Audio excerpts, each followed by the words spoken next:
Poliisi evudde n'ennyonnyola ku kukwatibwa kwa Alien Skin ate owa Fangone abadde mu kkomera asatira.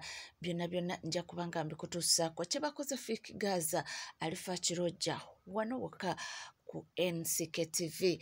Ate eby'okugaba kkaadi ya NUP biranze, waliwo abalabudde mbukuma Segona kkaadi kibadde kintu kibi nnyo era nti bajja kyejusa wano wokka.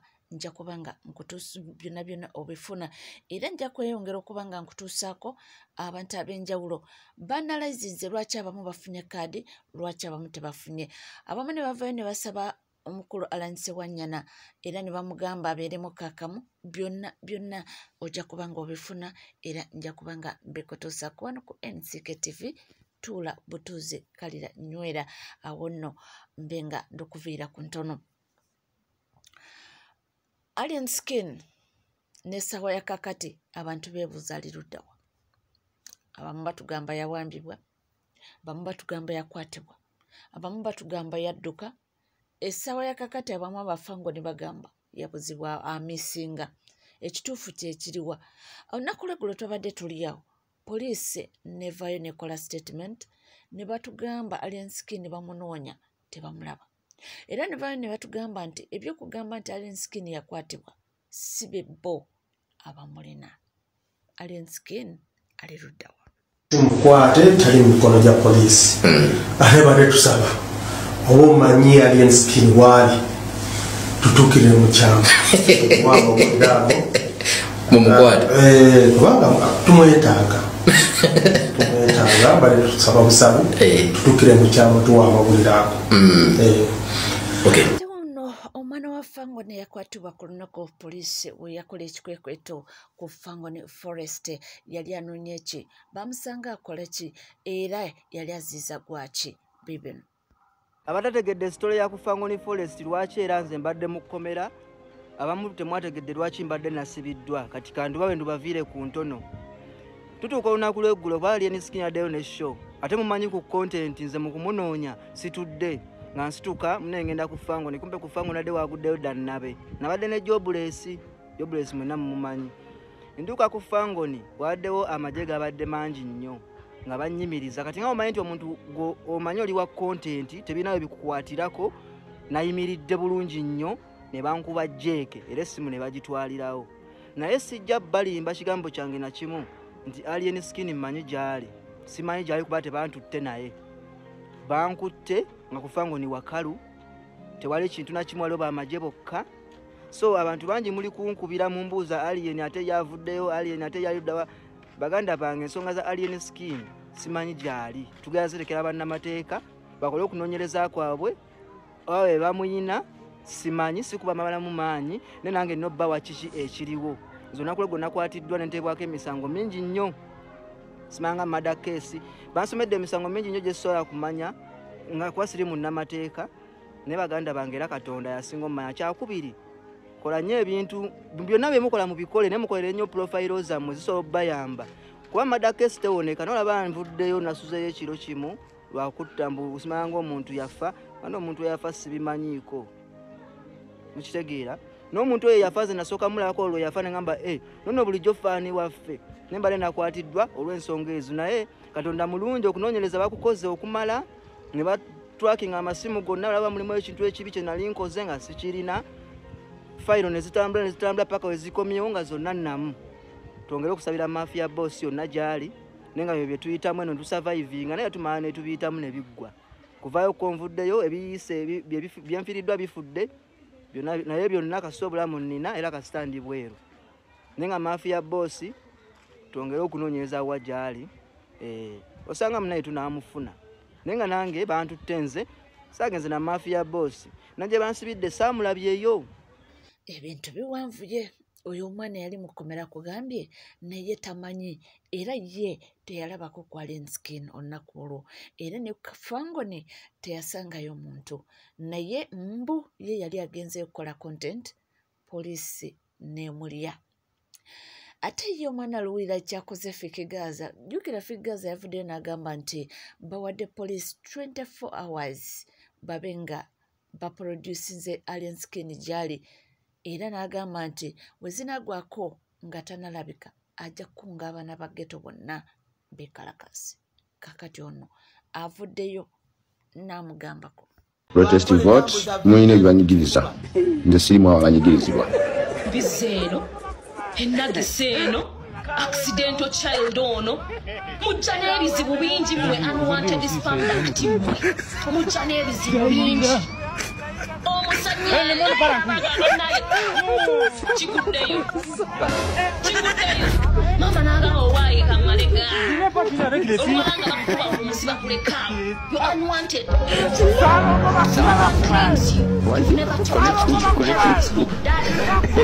tate kuwagula entalo era ndowooza azisuubula ne ku bbeeyi layisi takola loose amwambalidde n'amuzaayo n'agamba kankuwa ebibyo ndowooza onaddamu ku magezi eyo tuvuddeyo olunaku lweggulo bagabye kaadi era nga lisiti yafulumye bw'obanga tonategeera MP wo agenda okukwatira bendera yo yani genda ku platform ya National Unity Platform ofuneko list kweri otegeere ani kakati mu bantu abatafunye kaadi abakyayogeza abantu ebigambo ye Honorable Medard Segona, Alan Sewanyana nani omulalawo ono avuddeyo n'akola statement n'agamba mbu ekya NUP okuma Segona kaadi mbu yabadde ensobi era ye mu kwogera kwe alina ensonga ze lwaki agamba mbu yabadde ensobi ku nsonga z'awadde kuliko kugamba mbu ekibiina kya NUP yabange lwaki mwogerera nga wale katuulize ensonga ze lwaki agamba nti okuma Medard Segona kaadi nsobi y'amaanyi be bano NUP bemye kaadi naye ng'ekoze ensobi nambeemu Honorable Segona. Honorable Segona yensonga lwaki NUP weere NUP baali bagitwala naye yali Honorable Segona n'ayimirira n'omugenzi wa Mary ne basoma amateeka mu kkooti agaseevinga NUP nga n'obudde buno omusango gukyali mu kkooti. Ogamba otya nti omugjawo oleete Walukagga eyakola geography ne history mu P5 nga senior 4 yagituula mu 1965 batanazaalibwa oli mu ttale oyigga njobe ate embo yandikuyambye okutaayiza ogikubye ogisse oleese embaata. Namba 2 okukwata Zaala Luyirika omutwale Makindye West kwegamba wagenza okulaba nga Musiri David ne Alan Sewanyana obwongo balina bw'amazzi. Zaala Luyirika ow'ebbina eddene yasaana okuba omubaka wa paaliyamenti okisanga wano. Zaala Luyirika akoledde ki abantu b'e Kampala okutuuka okugyawo abasajja abalwanye ne banoonya akalulu kaabwe nga wabajjamu n'ensimbi zaabwe wabakwata n'obajjamu ensimbi zaabwe ne bazireeta n'okwata Zaala Luyirika atalina mu kamyufu ako. Bwe mugamba nti musinziira ku gurawundi Zaala Luyirika bwe mwagenda e Makindye West mwanoonya gurawundi ya Makindye West oba mwagenda kumunoonyeza ye Kampala obusi bwe bulyake. Namba 3 abantu b'e Kawempe South lwaki mubakakatikako chairman Nyanzi ng'ate mukimanyi bulungi tayinaayo buwagizi looya abantu gwe baagala ne mubakakatikako ekisajja ekitalina makulu kubanga byebigaba kaadi byebinannyini kibiina. Sanga wano nze munnange ndiwo kubanga nkutuusaako opinioni z'abantu tuwulire kye boogera era bagamba batya buli omu awe endowooza ye ku kaadi zino nga we zaagabiddwa. Ate twabadde tukyali awo munnange nga ye omukulu Abedi Bwanika teyalinze n'agamba nti Medard Segona wamu ne Joyce baagala nti mwanguweko eno mujje mu kibiina ekyaffe nti tukole ki tukidevelopinge nti obulamu bugende mu maaso.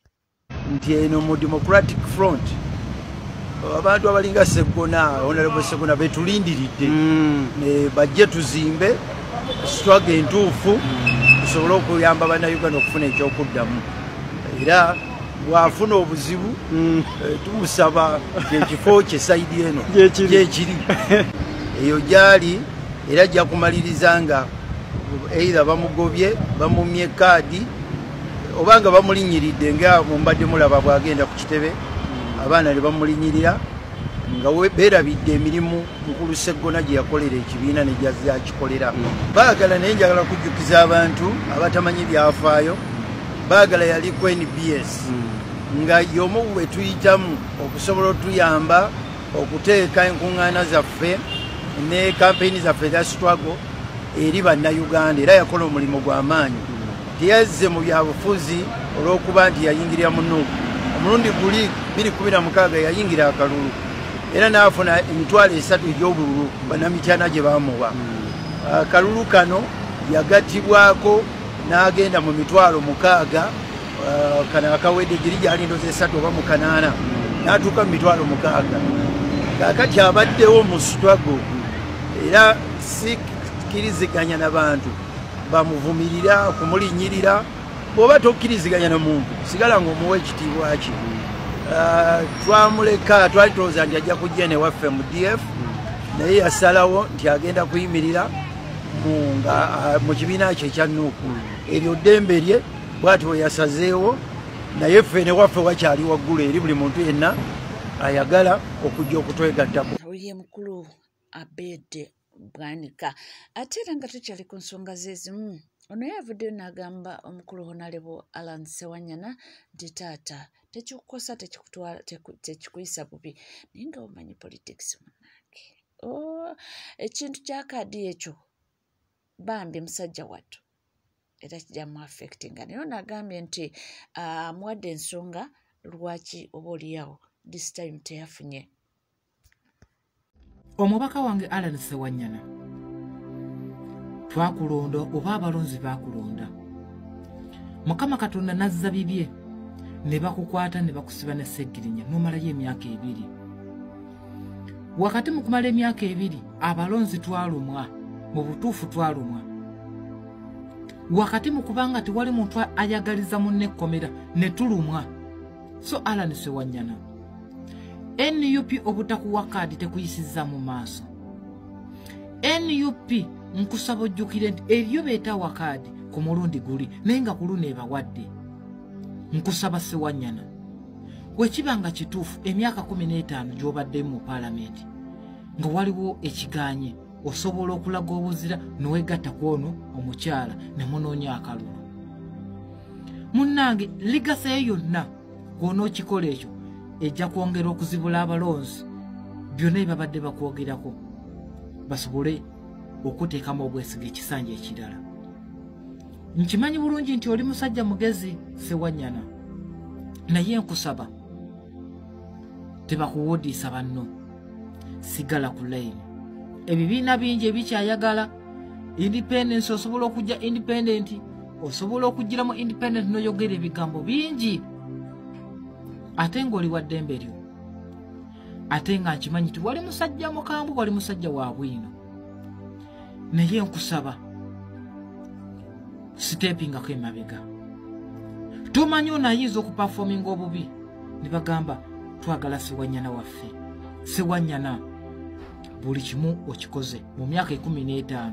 Nsuubira okubanga olina w'obadde oli mu byobufuzi bya Uganda. Nkusaba NUP oba tekuwadde kaadi, nkusaba beera mukakamu, osobola okunyigiriza. Kiyinza okuluma nkimanyi, obuzibu bungi bw'osobola okuyita mu Ssewanyana, naye nkusaba beera musajja mugumu okola ekyo. Beera musajja mugumu okola ekyo. Abalonzi bakyaliwo, oba oli awo buli olukya beeyongera kubazaala. So nkusaba tusigale ku peesi y'emu. Oba oli awo abalonzi bajja kumanya ansa nti ono omusajja yali wa ddala. Nze Tamale yali omulonzi akkiriza mu kibiina kya National Unity Platform gwe wadde kaadi gwenunda. Okanayo kyani kennyini erisiti oyafulumidde abantu mu butuufu abamu babadde tebakisuubira. Abamu kale waliwo abantu bebadde batunulira ne bamanya nti ono tagenda kufuna. Era okusinziira ku bigambo bya Abedde Bwanika yagambye nti baali bakisuubira nti Honorable Sseggona tagenda kufuna, nti kubanga mbu bw'abadde atuuka ku kitebe abaana abadde bamulinnyirira bamuyisaamu amaaso bamwogerera kwegamba nti babadde bamukoze buli kimu naye n'agamba naye alina akagambo kayisizaawo mbu beerabidde mbu epata eno yali egenda ng'oli bw'akyogedde nti ne bagenda mu kooti ne bagirwanirira nesigalawo nti naye essaawa ya kakati bamukubye enkokola bangi nnyo. Omuntu omulala abantu beewunyiza lwaki Flavia Namulindwa teyafunye kaadi. Competition yabadde nene nnyo. Flavia Namulindwa oba oliawo singa luli yasigala ne yeesimba tomanya naye nga bambi mukazi wattu naye teyafunye.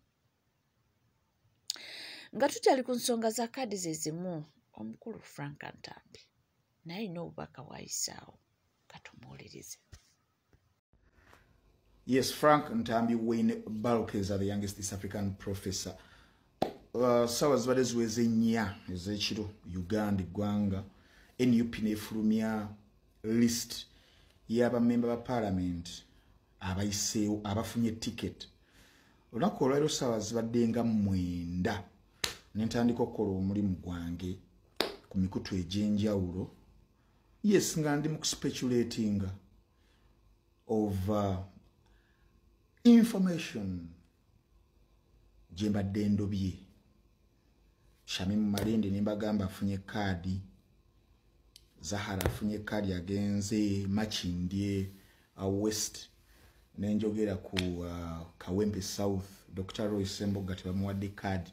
Tuli mu 7:10 bagiwadde Nyanzi, nengenda e Busiro, nengenda Luddawa, nengenda e Lubaga, Eugenia Nasolo bamuwadde tebawadde Mukasa. Bayisawa 10 awo ku mikutu gyange. And then in the comment section wemba muzeeyo ku X, Facebook ne TikTok nga lwa banvuma yensonga lwaki bakusiba osamwa. You guys, tuba ne information. So who is laughing last? Abanvumye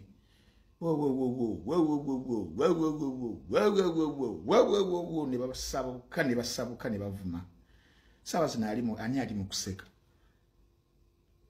Ye Wayne Frank Ntambi Balokeza. Temudamu kutuvuma. Tuba ne information. Mutwekuumireko n'okumanya. Good night.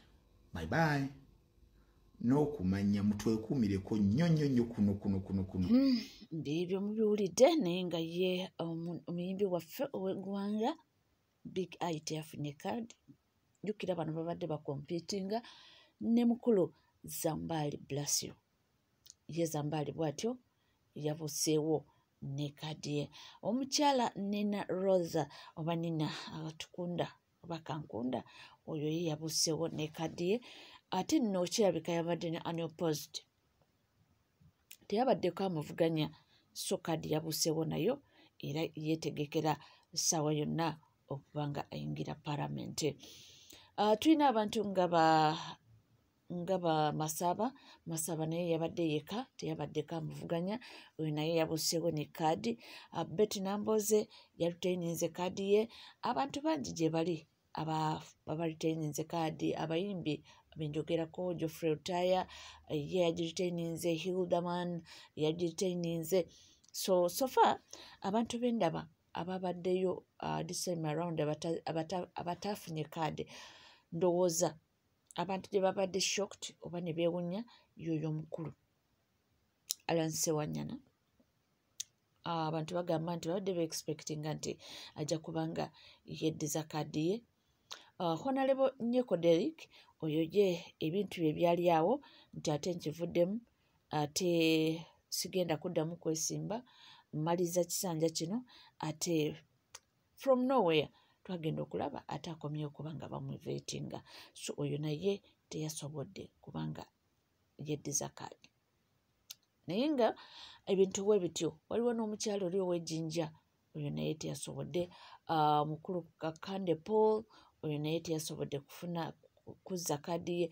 Omwami oyo kuva ndowooza bwe yamala okuwangula ndudde omulaba era n'okukitebe oba abaawo mbadde simanyi kale naye nga twakoma okutegeera waliwo essaga zaaliwo nnyingi awo mu makati awo nga yakawangula akalulu kino nakino so from that time ndudde oba saddamu kumulaba so tuusa olunaku olwaleero obagabidde kaadi ye bw'atyo n'abukkawo nga tafunye. Webale kubanga wekumidde ku NCK TV teweerabira kubanga osubscribinga womala ng'onyiga kade ebisigadde byonna tujja kubanga tubikuwa sigala naffe tova.